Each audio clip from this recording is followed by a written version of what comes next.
तो यार कैसे हो ड्रैगन बॉल के चाहने वालों। दोस्तों आज के इस वीडियो में हम एनिमे सागा के एपिसोड 2 के पार्ट 2 को कंटिन्यू करेंगे। और हाँ, वीडियो में आगे बढ़ने से पहले मैं तुम सभी को एनिमे सागा के एपिसोड 3 का स्पॉइलर दे देता हूँ कि आखिर एपिसोड 3 में होगा क्या। एपिसोड 3 में वेजिटा एनिमे वर्स के अंदर ट्रैवल करेगा, जिसमें वेजिटा सबसे पहले जुजुत्सु काइसेन के यूनिवर्स के अंदर जाएगा और उसका गोल होगा सुकुना की 20 फिंगर्स को ईट करना, यानी कि खाना। जिसके बाद वेजिटा स्ट्रगल करेगा जुजुत्सु काइसेन के यूनिवर्स में। वेजिटा की ताकतवर बनने की जर्नी बहुत ज्यादा डिफिकल्ट होने वाली है। वेजिटा बहुत सी चीजों को फेस करेगा जो तुम सभी को एनिमे सागा के आने वाले एपिसोड्स में पता चलेगा। तो चलो अभी फिलहाल एनिमे सागा के एपिसोड 3 के स्पॉयलर्स यहीं पर खत्म करते हैं और बढ़ते हैं अपने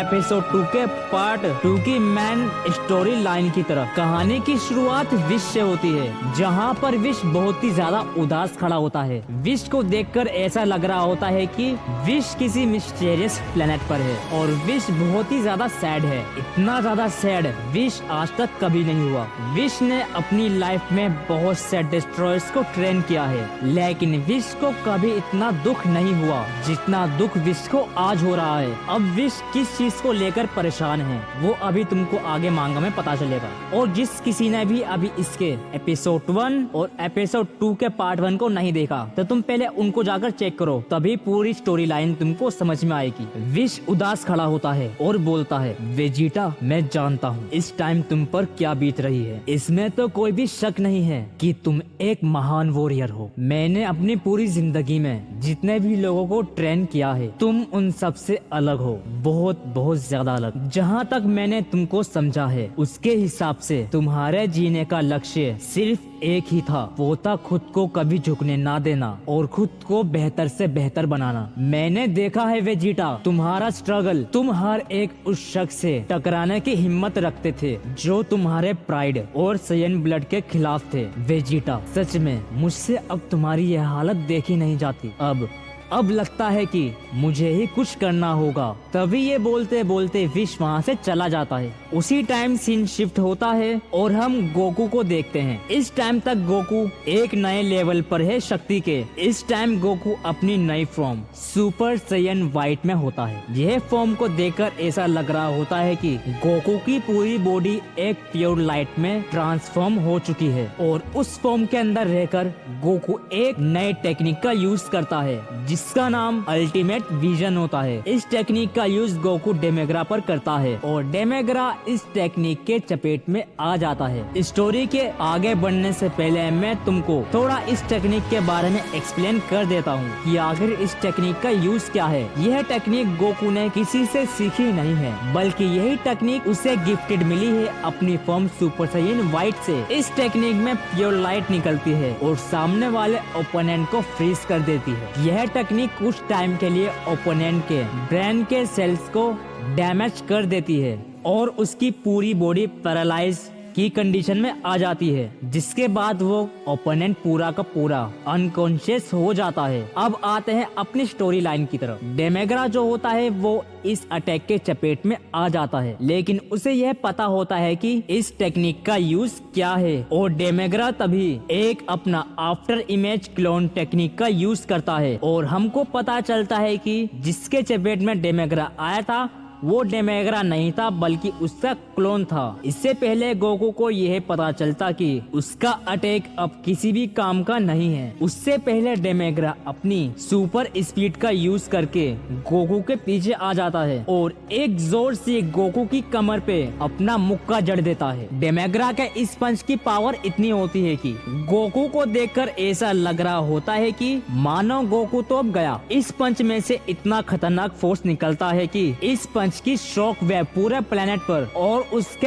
एटमॉस्फेयर को चेंज कर देती है। जिस डायरेक्शन में डेमेग्रा ने अपना यह पंच मारा होता है उस डायरेक्शन के अंदर रियलिटी बैरियर्स में क्रैक्स आ जाते हैं। हम सभी लोग डेमेग्रा की ताकत का अंदाजा इसी बात से लगा सकते हैं कि डेमेग्रा के एक पंच में इतना फोर्स था कि उसने रियलिटी को एकदम ब्रेक ही कर दिया था। जब डेमेग्रा का एक पंच रियलिटी को ब्रेक कर सकता है तो तुम खुद ही सोच के देखो कि गोकू की हड्डियों का क्या हाल हुआ होगा।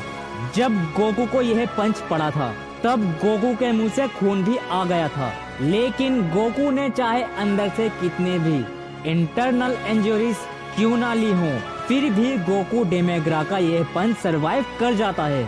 अब इस बात से साफ साफ हमको यह पता चलता है कि गोकू एक सेलेस्टियल मैच की ताकत को फेस कर सकता है।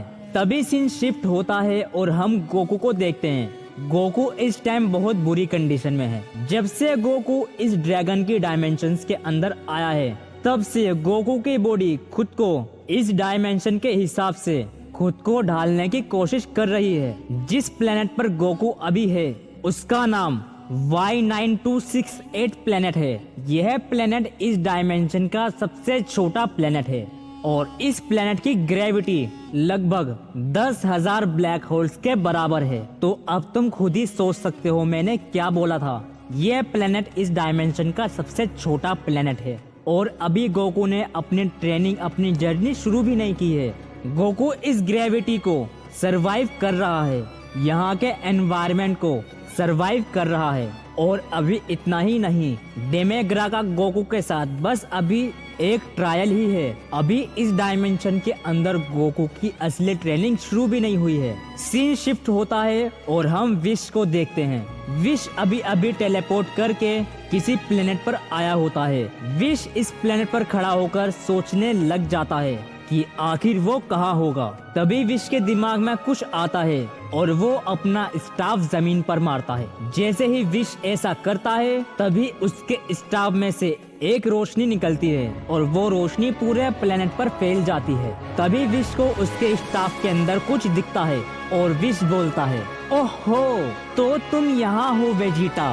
तभी विश उस जगह से टेलीपोर्ट कर जाता है और एक दूसरी जगह पर आ जाता है। तभी विश बोलता है, तो तुम यहाँ पर हो वेजिटा, तुमको पता है मैंने तुमको कहाँ कहाँ नहीं ढूंढा। तभी वेजिटा बोलता है, तुम यहाँ पर क्यों आए हो? तुमको अब भी चैन नहीं मिला मुझे परेशान करके।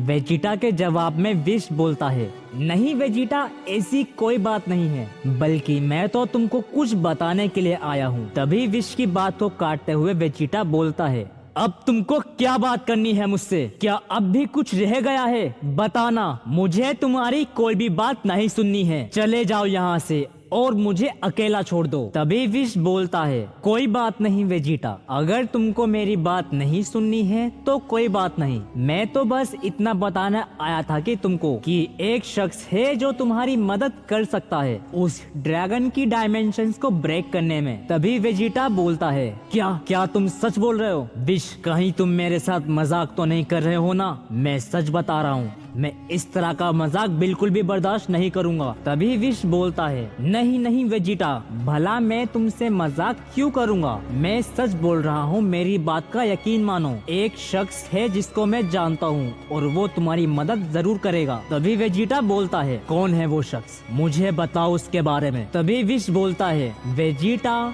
मैं तुमको बताऊंगा नहीं उसके बारे में, बल्कि उसके पास तुमको लेकर जाऊंगा। यह सुनने के बाद वेजिटा बहुत ही ज्यादा एक्साइटेड हो जाता है और वेजिटा बोलता है, तो रुके क्यों हो विश, चलो जल्दी से। वेजिटा के यही बोलते ही विश अपना स्टाफ जमीन पर मारता है और वो दोनों वहाँ से टेलीपोर्ट कर जाते हैं। आखिर विश किसके पास लेकर जा रहा है वेजिटा को, जो वेजिटा की मदद कर सकता है, वो भी ड्रैगन की डायमेंशंस को ब्रेक करने में। यह सब हम जानेंगे इसके एपिसोड 2 के पार्ट 2 में। और दोस्तों, एपिसोड 2 के पार्ट 2 के बाद सीधा एपिसोड 3 आएगा जिसमें वेजिटा जुजुत्सु काइसेन के यूनिवर्स के अंदर एंट्री करेगा। अगर तुमको यह जानना है कि वेजिटा जुजुत्सु काइसेन के यूनिवर्स में एंट्री कैसे करेगा तो मुझे जल्दी से कमेंट बॉक्स में एपिसोड 3 लिखो। मैं अपना सारा काम छोड़कर एपिसोड 3 के ऊपर काम करना शुरू कर दूंगा। जाने से पहले एक बात और, मुझको तुम कमेंट बॉक्स में जरूर से बताना ये तुमको सीरीज पसंद आ रही है या नहीं। तो चलो मिलते हैं इसके एपिसोड 2 के पार्ट